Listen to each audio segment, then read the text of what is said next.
आप सभी भक्तों के मन में विराजते ईश्वर को मेरा प्रणाम। मेरी ईश्वर से प्रार्थना है कि आपके घर परिवार में, आपके जीवन में हमेशा सुख शांति बनी रहे। तो भक्तों, आज हम एकादशी व्रत के बारे में बात करेंगे। एकादशी व्रत के विषय में एक बार जो है नारद जी ने भगवान विष्णु से पूछा, तो भगवान शिव एकादशी के व्रत का महत्व बताते हुए बोले, नारद, एकादशी का व्रत करने से मनुष्य के 7 जन्मों के जो है पाप नष्ट हो जाते हैं और इसमें कोई संदेह नहीं है। जी हाँ भक्तों, एकादशी का व्रत वास्तव में ही अत्यंत शुभ फल देने वाला होता है। प्राचीन समय में राजा नहुस और अम्बरीश ने भी एकादशी का व्रत किया था और उन्हें समस्त पृथ्वी का ऐश्वर्य प्राप्त हुआ था। और एकादशी का व्रत यदि पूरे नियम एवं श्रद्धा के साथ किया जाए तो बहुत ही अधिक पुण्य जो है फल देने वाला एकादशी का व्रत होता है। शास्त्रों में वर्णित है कि जो पुण्य सूर्य ग्रहण में दान करने से मिलता है, उससे कई गुना अधिक पुण्य एकादशी के व्रत से प्राप्त होता है। अब सुनिए कि यदि एकादशी का व्रत पूरे नियम और श्रद्धा के साथ किया जाए तो क्या शुभ फल जो है हमें मिलते हैं। सबसे पहले फल जो है निरोगी काया। यदि आप एकादशी का व्रत रखते हैं तो आपको स्वास्थ्य की प्राप्ति होती है। रोग होने के शारीरिक कारणों से तो आपको बचाव होता ही है, साथ ही नकारात्मक शक्तियों के प्रभाव से भी होने वाली शारीरिक समस्या भी आपकी बिल्कुल दूर हो जाती है।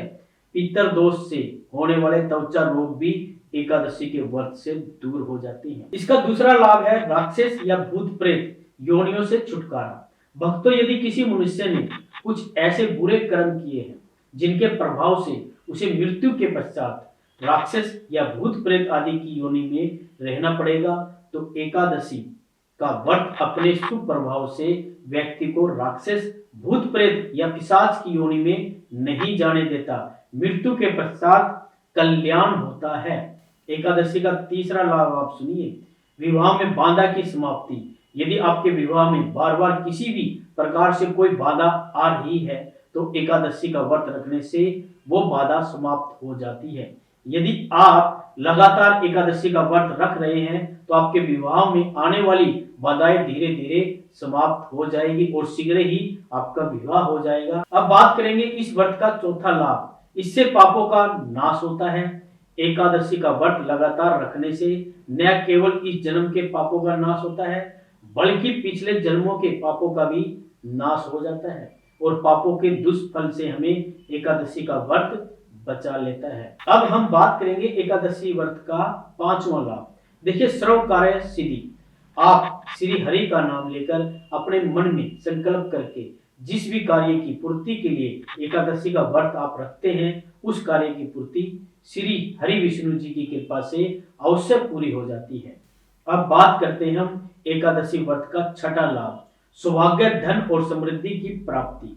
देखिए, एकादशी का व्रत रखने से आपके जीवन में शुभता, सकारात्मकता आ जाती है। इसके साथ साथ आप में शुभता और पवित्रता भी आती है। साथ ही पूजा पाठ में भी आपकी रुचि बढ़ने लगती है और ऐसा होने पर जीवन में सौभाग्य आ जाता है।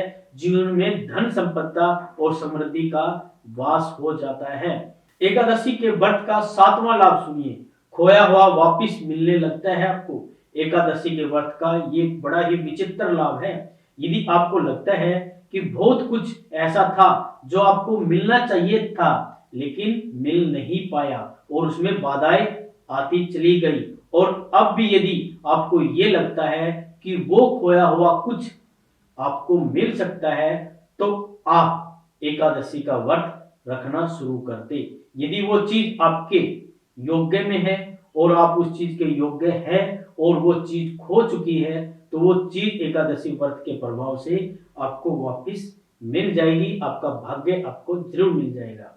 अब बात करेंगे एकादशी के व्रत का 8वां लाभ, पितरों को मुक्ति मिलती है। एकादशी का व्रत रखने से न केवल व्रत रखने वाले का कल्याण होता है, बल्कि व्रत रखने वाले के पितरों को भी मुक्ति मिलती है और इससे व्रत रखने वालों को पितरों का आशीर्वाद मिलता है और घर में सुख शांति और समृद्धि बनी रहती है। अब बात करेंगे इस व्रत का 9वां लाभ, संतान की प्राप्ति। एकादशी का व्रत करने वाला यदि निसंतान है और वो संतान प्राप्ति की इच्छा से एकादशी का व्रत कर रहा है, तो उसकी ये प्रार्थना नारायण अवश्य सुनेंगे और व्रत करने वाले के घर में संतान सुख आ जाएगा। इस व्रत का जो है 10वां लाभ आप सुनिए, सोया हुआ भाग्य जागृत हो जाता है इस व्रत को करने से। देखिए, एकादशी का व्रत करने से व्रत करने वाले का सोया हुआ भाग्य भी जागृत हो जाता है, उसके पाप नष्ट होकर पुण्य में वृद्धि होती है और न केवल भौतिक सुखों में वृद्धि होती है बल्कि आध्यात्मिक जीवन में भी उन्नति होती है ऐसे व्यक्ति की। कुल मिलाकर एकादशी का व्रत रखने वाले का सब प्रकार से कल्याण होता जाता है। एकादशी व्रत के विषय में और भी बहुत कुछ मैंने अपने दूसरे वीडियो में आपको बताया है और भविष्य में और भी बहुत कुछ मैं बताने वाला हूं, तो जल्दी से सब्सक्राइब कर लीजिए और वीडियो को लाइक करके अपने मित्रों और परिवार वालों के साथ शेयर भी कर दीजिए और कमेंट बॉक्स में लिख दीजिए जय श्री राम, और जल्दी से हमारे अगले वीडियो पर क्लिक करके वो भी देख लीजिए। जय भैरव बाबा की, जय भोलेनाथ।